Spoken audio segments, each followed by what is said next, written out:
तो नमस्कार दोस्तों, एक बार फिर से स्वागत है आपका हमारे YouTube channel JD computer new में। दोस्तों जैसे कि आपको पता है, हम जब भी आती न्यू जानकारी के साथ आते हैं, तो आज हम फिर हाजिर हुए एक और न्यू जानकारी के साथ, एक और न्यू लेटेस्ट अपडेट के साथ। उससे पहले दोस्तों, यदि आपने हमारे चैनल को सब्सक्राइब नहीं किया है तो प्लीज़ चैनल को यहाँ से सब्सक्राइब कर लीजिए बेल आइकन को प्रेस, ताकि इसी तरीके से हम जो भी नया वीडियो बनाएं वो सबसे पहले आप तक पहुँच सके। चलिए दोस्तों, बात करेंगे दोस्तों न्यू जानकारी, न्यू अपडेट, जो कि दोस्तों यहाँ पर आपको मिलने वाला है जनजातीय कार्य विभाग मध्य प्रदेश की ओर से। जी हाँ दोस्तों, यहाँ पर हम आज बात करेंगे आपकी बहुत सारी जानकारी जो कि दोस्तों यहाँ पर आपको MP टास्क के अंतर्गत स्कॉलरशिप से संबंध है। तो इससे संबंधित दोस्तों यहाँ पर हम आपको सारी जानकारी बताएंगे न्यू कैंडिडेट, क्योंकि दोस्तों यहाँ पर यदि हम बात करते हैं आपके MP स्कॉलरशिप पोर्टल के बारे में, तो MP का जो स्कॉलरशिप पोर्टल है उस पर दोस्तों यहाँ पर रिन्यूअल फॉर्म तो हो रहे हैं, लेकिन दोस्तों यहाँ पर आपके न्यू फॉर्म नहीं भरे जा रहे हैं। न्यू फॉर्म जो कि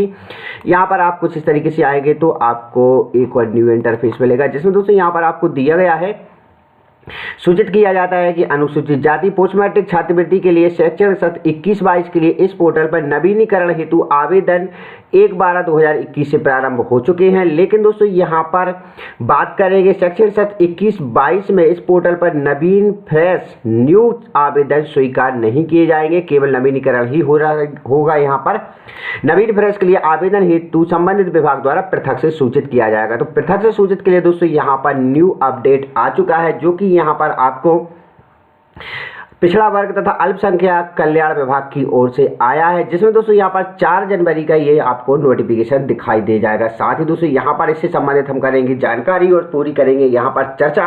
8 पेजेस का ये नोटिफिकेशन है, इसमें क्या क्या रहेगा वो हम देख लेते हैं। अत्यावश्यक समय सीमा की ये बात होती है, तो यहाँ पर नोटिफिकेशन जारी हुआ है, जिसमें दोस्तों यहाँ पर विषय में दिया गया है पिछड़ा वर्ग पोस्ट मैट्रिक छात्रवृत्ति 21-22 हेतु नवीन और नवीनीकरण आवेदनों के संबंध में। तो सबसे पहले दोस्तों यहाँ पर देख लीजिए, आयुक्त पिछड़ा वर्ग तथा अल्पसंख्यक विभाग भोपाल के संदर्भ में पत्र क्रमांक के अनुसार विभाग की योजना के अंतर्गत पिछड़ा वर्ग पोस्ट मैट्रिक छात्रवृत्ति 21-22 में नवीन आवेदन हेतु नए सॉफ्टवेयर जो कि है MP टास्क के माध्यम से लाभ प्राप्त करने हेतु सर्वप्रथम समस्त हितग्राही को स्वयं का प्रोफाइल पंजीकरण करना होता है। यह पंजीयन हितग्राही द्वारा स्वयं इंटरनेट कियोस्क माध्यम से या फिर MP ऑनलाइन के माध्यम से, लोक सेवा माध्यम से, नागरिक सुविधा केंद्र CSC से, विभागीय अधिकारियों के माध्यम से भी किया जा सकता है। यद्यपि यह सतत प्रक्रिया रहेगी, तथापि वर्तमान में योजना का लाभ प्राप्त कर रहे अभ्यर्थियों को एक बार वन टाइम रजिस्ट्रेशन कराना अत्यंत आवश्यक रहेगा, जिसकी एक छायाप्रति आपको संलग्न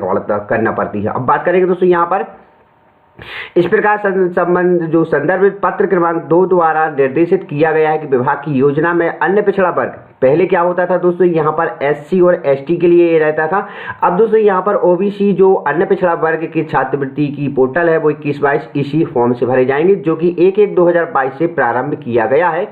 और साथ ही दोस्तों यहाँ पर पोस्ट मैट्रिक का जो पोर्टल रहेगा आपका, अब यही MP टास्क पोर्टल ही रहेगा, जिसके लिए दोस्तों यहाँ पर आपको रजिस्ट्रेशन करना पड़ेगा। MP टास्क की साइट पर दोस्तों यदि आप कहेंगे कि आपको इस पे कैसे रजिस्ट्रेशन करना है, तो उसके लिए हम नई वीडियो जरूर बनाएंगे हितग्राही प्रोफाइल के लिए। हितग्राही प्रोफाइल आपको कैसे बनाना है वो हम आपको सारी जानकारी बताएंगे। ये रजिस्ट्रेशन है कैसे करना है वो हम बताएंगे, आपको कमेंट जरूर करना है।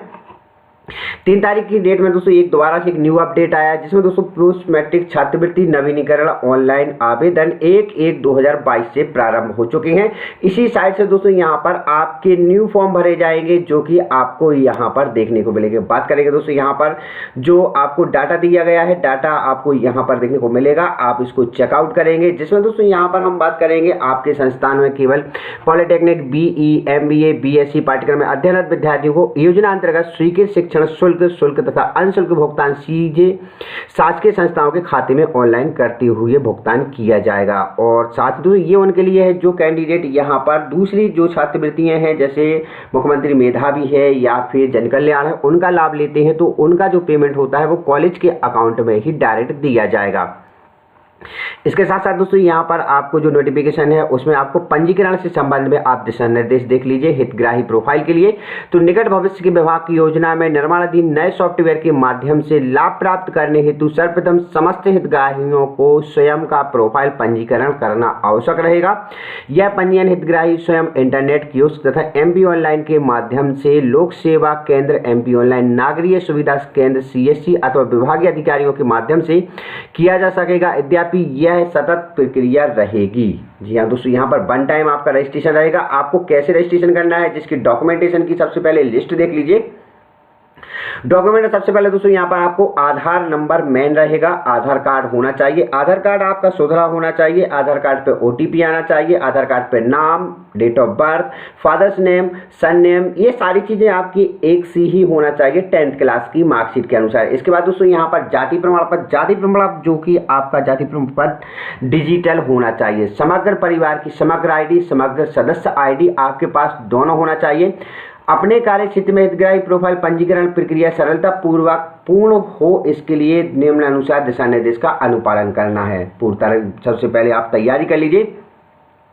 आधार पंजीयन केंद्र में हितग्राहियों के आधार हेतु पंजीकरण की कार्रवाई कराई जाएगी। सबसे पहले दोस्तों यहाँ पर जिन हितग्राहियों के पास पूर्व में आधार नंबर है, उनके आधार में हितग्राही का पूरा डाटा यथा सही नाम हिंदी एवं अंग्रेजी में, पूर्ण जन्म दिनांक जो कि मैं आपको बता चुका हूँ, सही पता, वर्तमान मोबाइल नंबर, अध्ययन कराने हेतु हितग्राही को सूचित किया जाए। आधार में हितग्राही की जानकारी को अध्ययन आधार पंजीयन केंद्र के माध्यम से किया जा सकता है। आप आधार सेंटर से यहाँ पर इसको सुधार सकते हैं। इसके बाद निर्धारित प्रक्रिया के तहत हितग्राहियों को देय भुगतान उनके आधार से लिंक बैंक खाते में सीधे संचालन स्थित नोडल बैंक खाते के माध्यम से किया जाएगा। तो दोस्तों यहाँ पर आधार कार्ड लिंक होना चाहिए आपके अकाउंट से।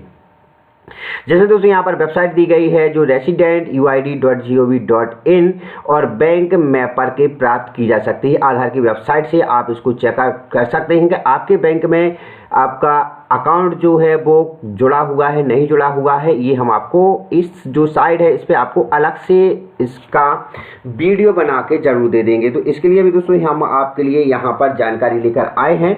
इससे संबंधित दोस्तों यहाँ पर हम ये जो साइट है इसको हम आपके लिए नेक्स्ट में बताएंगे कि आप कैसे इसको चेकआउट कर सकते हैं कि आपके आधार कार्ड से खाता लिंक है या नहीं है। इसके बाद दोस्तों यहाँ पर प्रतिनिधि यदि नहीं है तो आप बैंक द्वारा संबंधित हितग्राही को आप कंप्लीट कर सकते हैं। इसके बाद दोस्तों हितग्राही के बैंक खाते का आधार ऑथेंटिकेशन करना होगा। बैंक खाते के आधार नंबर को लिंक कराने के पश्चात हितग्राही का बैंक जाकर बायोमेट्रिक देकर आधार ऑथेंटिकेशन हो सकता है। यदि ये चीजें नहीं है तो आप डायरेक्टली बैंक में से ही करा सकते हैं।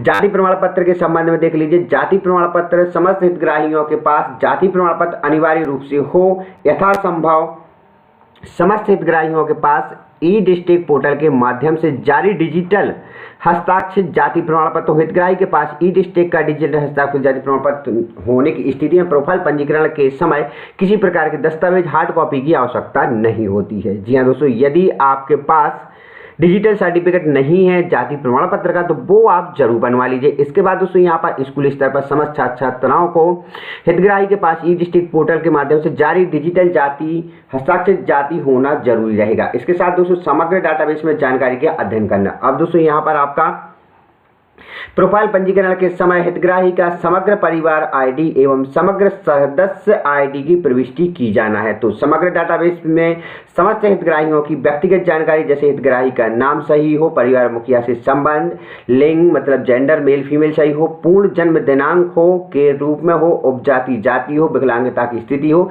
माता पिता का नाम, माता पिता का व्यवसाय, BPL स्थिति, छात्र छात्राओं के लिए शैक्षणिक जानकारी जैसे स्कूल का नाम, स्कूल का जिला, विकास खंड, डाइस कोड, शिक्षण बोर्ड, शैक्षणिक सत्र, ये सारी चीजें, पाठ्यक्रम स्थिति, उत्तीर्ण अनुत्तीर्ण, सारी चीजें दोस्तों यहाँ पर आपकी अपडेट होना चाहिए जो कि आपकी समग्र पोर्टल पर ये अपडेटेड होती रहती है। तो समग्र ID जैसे डालते हैं तो उससे डाटा भी फेचिंग होता है। तो आपकी समग्र ID भी सही होना चाहिए 10th क्लास की मार्कशीट के अनुसार, आधार कार्ड के अनुसार, जाति प्रमाण पत्र के अनुसार। इसके बाद दोस्तों यहाँ पर सबसे महत्वपूर्ण समग्र डाटाबेस में आधार नंबर की प्रविष्टि कराई जाए। यदि आपके आधार कार्ड में समग्र आईडी में आधार कार्ड नंबर नहीं लगा हुआ है तो ये भी चीज आप सबसे पहले करा लीजिए। इसके साथ साथ दोस्तों यहाँ पर समग्र पंजीयन व्यक्तिगत जानकारी का अध्ययन आधार नंबर की प्रविष्टि समग्र नागरिक सेवा पोर्टल जो कि समग्र.gov सिटीजन के माध्यम से ऑनलाइन की जा सकती है। तो दोस्तों यदि आप कहेंगे तो हम इसमें आधार कार्ड लगाने की भी आपको अलग से यहाँ पर वीडियो दे सकते हैं, उसमें जानकारी बता सकते हैं कि आप ये कैसे कर सकते हैं। तो इसके लिए भी दोस्तों यहाँ पर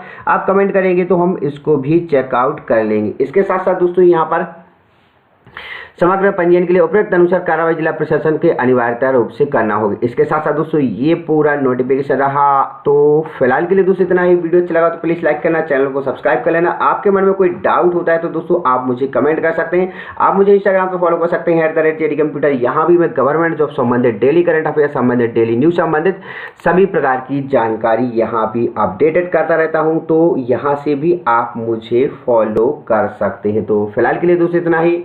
जय हिंद।